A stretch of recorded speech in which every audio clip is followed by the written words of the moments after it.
I spoke before about the young man in England who was left to die by his own police. The people supposed to be serving the public good and protecting the common people. He was uh he was left to die and he was chained up. He bled out. He was left to die.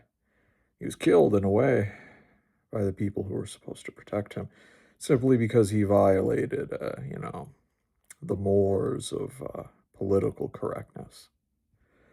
They essentially valued their social code, their soft social code, above what should have been their hard duty. Their hard duty being to protect the public, to protect the common person from, first and foremost, violence. You know, because and isn't simply this problem isn't simply limited to secular political correctness, that trend towards not hurting anyone's feelings. Essentially, it can also be it could take on other forms as well. It could be religious. It could be blasphemy. Suppose a similar situation where a person was you know a member of the public, a citizen. His or her life was valued less than the offense, the supposed offense, an accusation, even just of blasphemy. That could easily happen. I'm sure throughout history that has happened. Today it's political correctness, tomorrow it might be blasphemy. Either way, it's a problem. It's a big problem, and I think what it's rooted in is that failure to observe a hierarchy of importance between the hard duty that the member of a society who takes on a protective role, or I suppose just any role of authority, by taking on a position of authority in a community, in a just society, that must be first and foremost representative of a hard and fast duty, a duty to serve and protect those that you have power over, to protect and serve those who you are responsible for, because that's what that is. If you are a police officer, if you are an elected official, if you are a judge, if you are a doctor, if you occupy any position of authority, whether it's de facto or de jure, you must embody that duty. I mean, that's what the position is really meant to do. It's meant to, it's representative of a hard duty that you were supposed to be sworn to, but people have gotten lax about that. And, I'm not saying this is just a modern thing, but I do think it's potentially worse in the modern age, Uh, because then people value their silly, pointless, constantly shifting, soft, soft moral expectations, of moral expectations, and that society implicitly places on them, like political correctness or religious observance or anything like that. Anything that we are just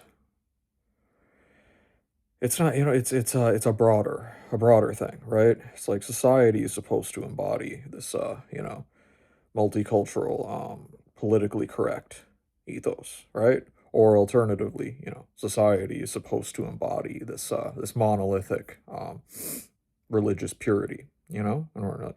So it's like you're not supposed to offend anyone, or alternatively, you're not supposed to blaspheme. You're not supposed to offend anyone, religiously. Either way, that's a problem. And I mean, it can take on lots of other forms too. But bottom line, people have a tendency to start valuing these silly, ephemeral, um, social social notions of right and wrong over the real right and wrong. The real right and wrong is you're supposed to do your duty. You're supposed to hold fast to your hard duty and not get seduced by the soft obligations of the broader society. And that's why I think it's important to, I think ideally people should have a well-defined, role in society, and then have a true devotion to it. Like, you got to embody your position in society, you have to embody your role in society, and you have to love that role and really, really be passionate about it. Because only that way can you truly devote yourself to the duty that it represents. It's all about duty. It's all about the duty that is meant to shape your behavior. It's meant to embody your character, your natural character, and therefore shape your behavior as well. If you take on the role of a protector, then you have to be a protector. You have to protect. You can't let a man die because you're placing the supposed, and they think of it as the soul of their society. They think of it as, being like the soul of their culture that they're defending by letting him die uh, over, political correctness. But that's silly because it's not. Arguably, no culture truly has any kind of permanent ethos like that, does it? In terms of like soft obligations and that kind of thing, because they're shifting all the time. They're shifting and changing. That's why focusing on the everybody doing their job and just thinking logically, thinking about like, okay, in practical terms, is this going to help our society run better? Uh, letting a man die that you're supposed to be protecting, that's not going to help society function better. And that's why you can't give in to, you can't let the soft obligations and like the soft culture of your society overrule what is your primary hard duty, the thing that you're actually supposed to be doing with your life to make your society and make your culture and make your civilization function better. That's the priority. That's what you need to do. That's what you need to be focusing on.